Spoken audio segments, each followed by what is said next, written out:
A white envelope, smelling of vanilla, with my name written in elegant calligraphy, turned my life upside down. She called herself my secret admirer, wrote that she was in love with me. I got caught up in her game, and fell in love too. But the truth cut sharper than a knife. They were part of an elaborate revenge, woven by someone from my past who wanted to destroy me. I'm 32, Paul Davis, living in Portland, Oregon, in an old house on the outskirts where the rain drums on the tin roof like a relentless metronome, ticking off my days. I work as an editor at a small publishing house, spending hours buried in manuscripts from aspiring authors, searching for sparks in their words that could ignite someone's heart. My life is a string of identical, almost monotonous days. Morning coffee in a chipped mug with a broken handle, the smell of freshly brewed beans mixing with Portland's damp air, editing other people's stories, evenings with books, and the occasional sip of whiskey to dull the ache that settled in me after my divorce 3 years ago. Loneliness has become my constant companion, almost a friend I've learned to live with. My buddies call me a bookworm, and I don't argue. Books have become my refuge, unlike people who so often lie, betray, or just vanish. Everything changed on October 15th, 2024. I came home soaked to the bone under a cold Portland downpour, my boots squelching with water, my coat sticking to my skin. In the mailbox, among utility bills and junk flyers, was a white envelope. It stood out from the rest, clean, pristine, with my name written in neat, almost calligraphic handwriting. The paper carried a faint vanilla scent, sweet and alluring, that somehow made my heart skip, stirring something I'd long forgotten. I opened it at the kitchen table, water dripping from my coat onto the worn wooden floor, leaving dark stains. Inside was a letter, written in black ink with careful, almost ancient precision.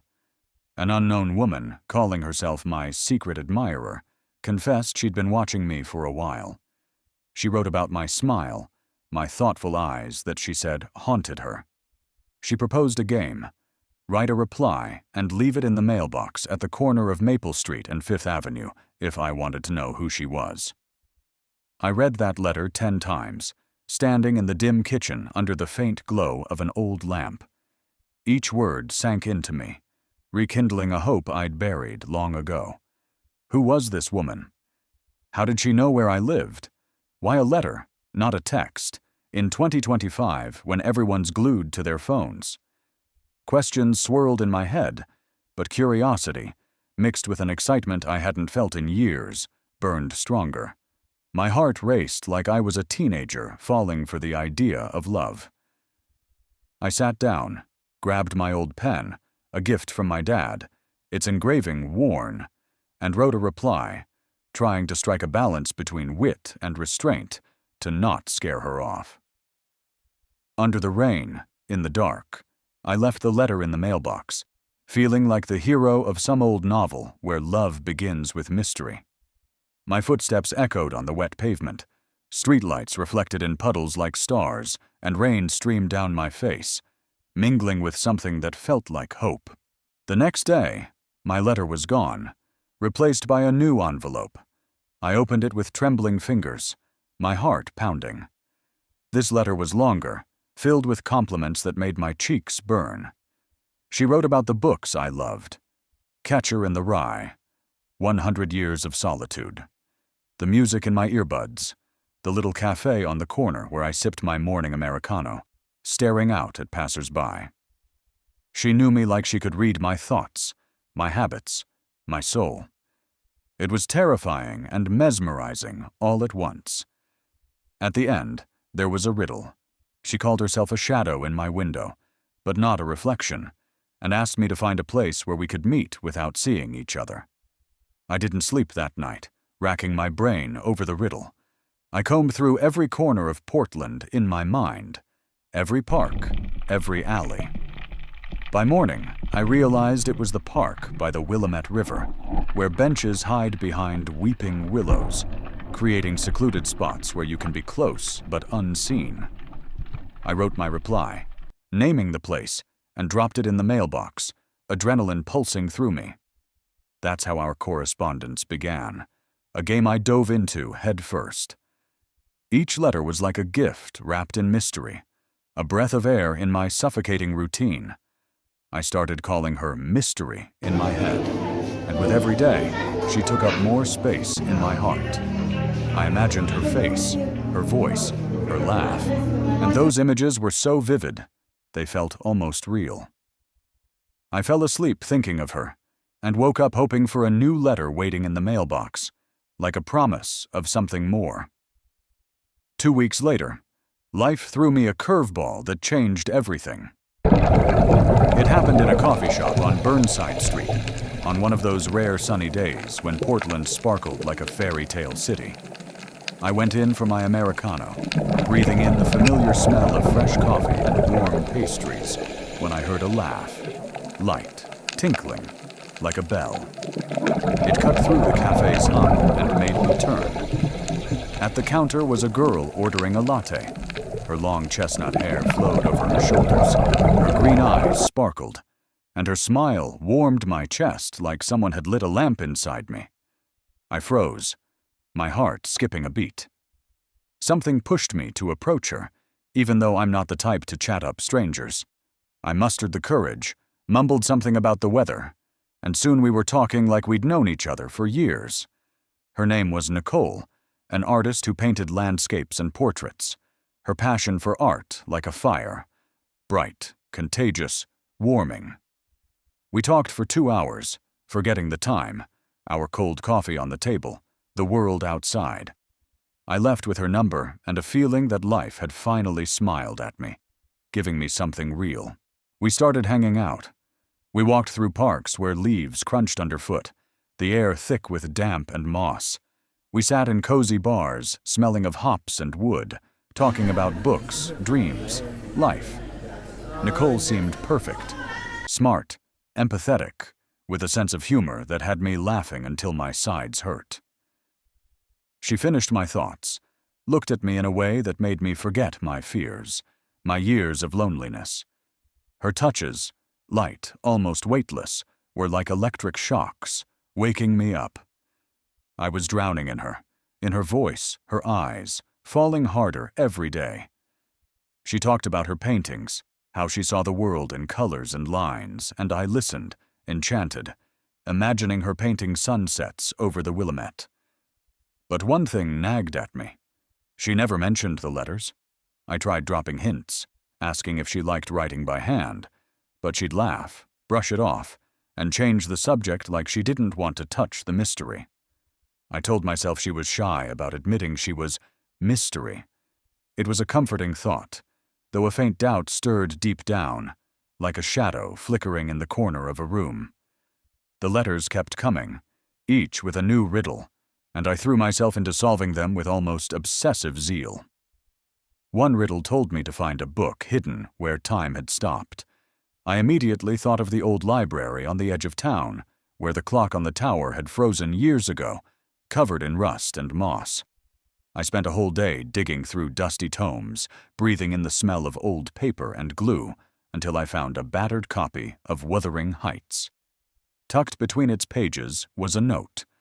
I was closer than I thought, but I needed to be careful, because not all shadows are harmless. Those words sent a shiver through me, cold and sticky, like Portland rain. Was this still a game, or a warning? I brushed it off, telling myself it was part of the plan to keep me on edge. But anxiety started growing, like a weed pushing through cracks in pavement, and I couldn't shake the feeling I was walking on thin ice. My life with Nicole was blooming like a rare sunny day in Portland, but the shadows from the letters started seeping into reality, poisoning my thoughts. I began noticing odd things about her. Sometimes she looked at me like she knew something I didn't. Her gaze lingered a little too long, and I caught flashes of worry or guilt in it. Once, when I mentioned the park by the river where we'd walked early on, she flinched, but quickly covered it with a smile that felt forced. I asked if she'd been there before we met, and she said she loved places like that, but her voice wavered, like a string about to snap. It was subtle, but it sent a chill down my spine, like someone had traced a finger along my back. My heart wanted to trust her, but my mind whispered that something was off, that behind her smile was a secret I hadn't cracked. A new letter only deepened my unease. It told me to ask about her past if I wanted to know who I was trusting. Those words hit like thunder splitting a clear sky. I started asking Nicole about her life before Portland, trying to be casual, but my questions came out sharper than I meant. She said she'd lived in Seattle, worked at a gallery, but left because of personal problems. Her eyes darkened when she mentioned pain she'd had to leave behind, and she quickly changed the subject, talking about a new sketch. She was evasive, jumping from topic to topic, and it only fueled my doubts. I wanted to believe her, but that letter was like a splinter in my mind I couldn't pull out. Why was she dodging details? What was she hiding? I felt trust in her cracking like glass under a blow. That night, I couldn't sleep. I lay in the dark, listening to the rain patter on the windows, replaying her every word, glance, pause. I decided to dig into the past for answers. While rummaging through old stuff for documents, I found a dusty box from college. Among yellowed papers, old concert tickets, and faded photos was one that stopped my breath. Me, 22, with my best friend, Ethan Wilson. We were inseparable back then, sharing dreams, drinking cheap beer, arguing about books and life on the dorm roof under a starry sky. But it all fell apart because of Lindsay, a girl we both loved. Ethan accused me of stealing her, though I never returned her feelings. After that fight, full of shouting and blame, we didn't speak for 10 years. In the photo, in the corner, was a to-do list in Ethan's handwriting, his unmistakable calligraphic script, the same script as the letters I'd been getting. I froze, my heart pounding like it wanted to break free. Was it Ethan? Why? Why now, after all these years? Memories flooded back like a wave, washing everything away. Our arguments, his anger, his pained look when he yelled that I'd taken everything from him. I thought it was behind us, but now it was back, like a ghost waiting for its moment. I decided to test my suspicions. In my next letter, I wrote that I knew who the author was and suggested meeting at the park by the river at midnight. No reply came, but I went anyway, fear and determination battling inside me. Under the willows, in the shadow of a street lamp, stood a figure. It wasn't Nicole, it was Ethan. His face, twisted with anger, hit me like lightning, and I knew my life would never be the same. Ethan didn't deny his role. His eyes, once warm and friendly, now burned with a cold fire of hatred that had festered for years. He told me Lindsay had taken her own life after I rejected her. He blamed me, believing I'd stolen the one thing he loved. The letters were his revenge, a cruel, intricate game woven from words and riddles to lure me into a trap. He wanted me to fall in love, trust, then lose everything I cared about. Nicole was part of his plan. He'd found her in Seattle, paid her to play the role of my dream girl. But he said, she'd gone rogue, actually falling for me, which ruined his scheme. I stood there, anger, pain, and betrayal merging into one unbearable knot. My mind refused to accept the truth. Did Nicole know? Was she in on this from the start? I remembered her smile, her touches, the moment she looked at me with such warmth I'd forget the world. Was it all a lie? Or truth tangled in a web of deceit? Ethan vanished into the darkness, tossing out that this wasn't the end. His words hung in the air like a threat ready to strike. I went home, but sleep wouldn't come. The letters, spread out on my table, felt like poison seeping into my thoughts. I thought of Nicole, her laugh, her paintings, her gaze. I wanted to believe her, but how? My world was cracking, and I didn't know how to piece it back together. I sat in the dark, staring at the letters, feeling the hope they'd given me turn to ash. The next day, I went to Nicole, torn between hope and betrayal. I found her in her studio, surrounded by canvases, the air thick with oil paint and turpentine. Her hands shook when she saw me, panic flashing in her eyes. I told her everything. About Ethan, the letters, his years-long revenge plot. She paled, but didn't look away. She admitted Ethan had found her in Seattle when she was at rock bottom. Debts, depression, loneliness. He offered money to play the part of my perfect girlfriend, and she agreed, desperate for a fresh start.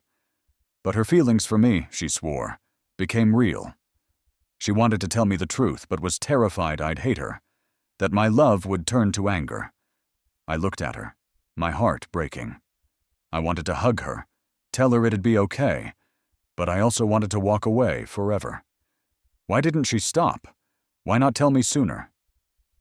Her words sounded sincere, but I didn't know if I could trust them. I left without a word, feeling empty, like my soul had been ripped out. My mind was a maze, every turn leading to more questions. Was she Ethan's victim, like me, or part of his plan to the end? I wandered Portland's streets under the rain, feeling it wash away the last scraps of my trust. The next day, another letter arrived. Short but chilling. The truth was where it all began, and I had to keep searching if I wanted answers. I read it over and over, sitting at the kitchen table as my coffee went cold. Where it all began. The coffee shop where I met Nicole. The park where I chased riddles. Or college, where my friendship with Ethan fell apart. Memories of Lindsay surfaced. Her smile, her letters, her love for calligraphy. She used to write me notes, short and full of feeling, that I kept somewhere in old boxes. Was this connected? I felt the threads of past and present knotting together, impossible to untangle. My mind swung between fear and resolve, but I knew I had to keep going, even if it led me to the edge. I decided to go back to the past for answers. I drove to our old college campus, 2 hours from Portland. The road was long, rain pounding the windshield like it wanted to stop me. I drove in silence, the sound of tires and wipers my only company, my mind replaying memories of Lindsay, her laugh, her sad eyes, the notes she'd slip into my bag after class. At the college library, where Ethan and I used to spend nights studying, I found the archive of student newspapers. Dusty folders smelled of old paper, and my fingers trembled as I flipped through pages, the past coming alive. One article was about Lindsay, her talent, her depression, her tragic death. It mentioned a diary found afterward. In it, she wrote about her love for me, but also about a friend who promised to be there. Ethan. I realized he'd hidden part of the truth, and the discovery hit me like a slap. I talked to the librarian, an older woman with tired eyes who remembered Lindsay. After some convincing, she showed me a box of Lindsay's things, never claimed. Among papers, photos, and sketches was a worn notebook in her handwriting. I took it, my heart tightening. I read it all night in a nearby motel, under a dim lamp.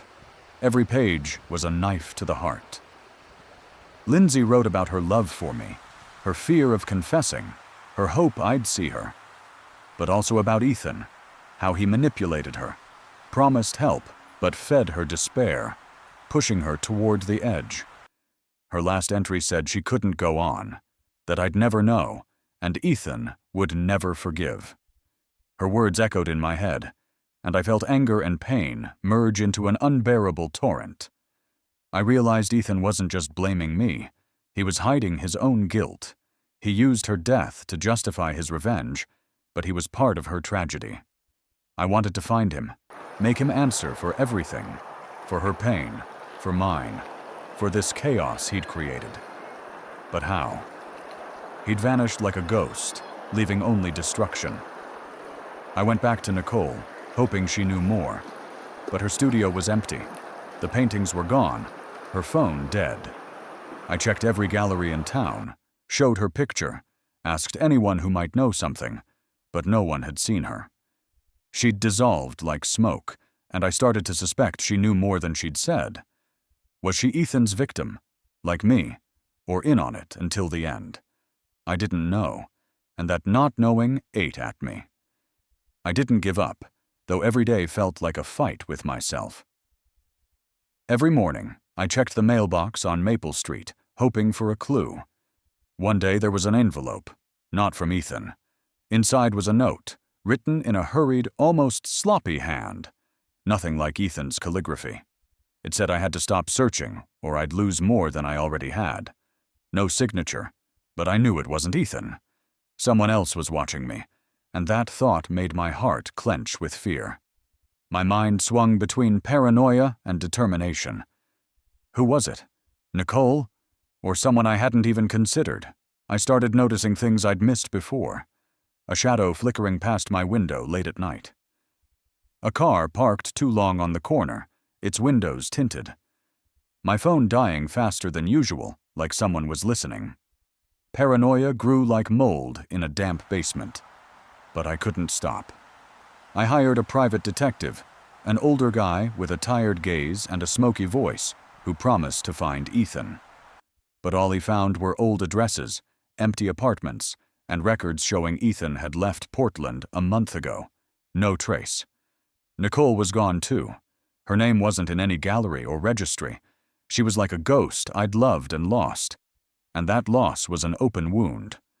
One night I found an old postcard in the mailbox. It showed the bridge over the Willamette, where Nicole and I had walked hand in hand, laughing. On the back, "You're looking in the wrong place." I read it over and over, sitting in the dark as rain tapped the windows. Was it Nicole, or another of Ethan's moves? I went back to the bridge, wandering for hours in the cold wind, but found only empty benches and the moon's reflection in the river. My mind was a maze, every turn leading to more questions, answers slipping away like shadows. I felt like a hunted animal, but I couldn't stop. Something inside me said I had to find the truth, even if it destroyed me. I went back to the Maple Street mailbox, clinging to a last shred of hope. There was one final envelope. Inside, a photo of Lindsay, taken the day before she died. She stood against the campus, her smile now seeming full of hidden pain. On the back, she loved me. I killed her, and now I'd pay. It was Ethan's final blow, sharp and precise like a blade. I realized he wouldn't stop. His revenge wasn't just a game. He wanted to destroy me, my soul, my faith in love, in people, in myself. I drove to his house, an old cottage on the outskirts, the grass knee-high, the windows dusty. The door was open, creaking under my hand, but inside was empty. No furniture, no belongings, just dust and the smell of damp walls. The neighbors, an elderly couple, said he'd left weeks ago. No goodbye, no trace. I felt trapped in a game with rules I didn't know, my opponent always a step ahead. The detective found nothing new, just empty apartments and old bills. Ethan was untouchable, a shadow dissolving into the night. Nicole was gone too.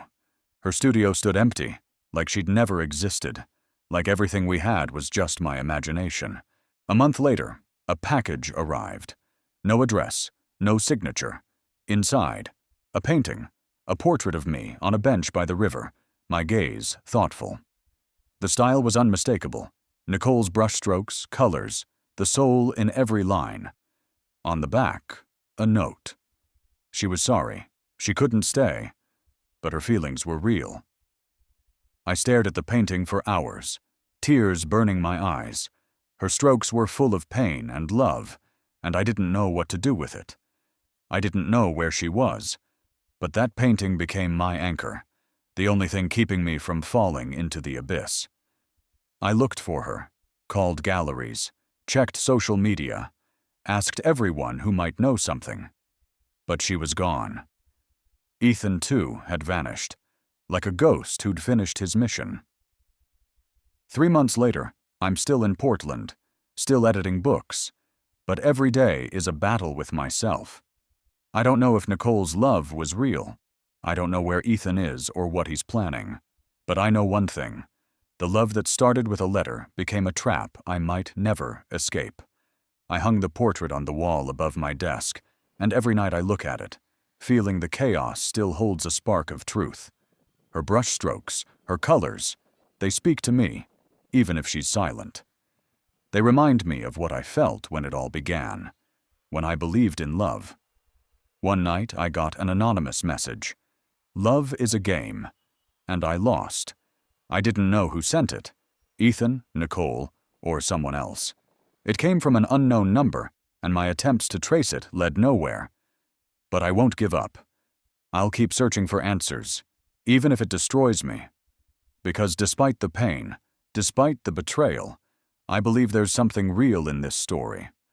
And I'll find it, no matter what it costs me. The rain still pounds the roof, but I'm not alone. Nicole's portrait watches me, and in her brushstrokes, I see hope that might still be alive. So what would you do if you were in my shoes? Share your thoughts in the comments.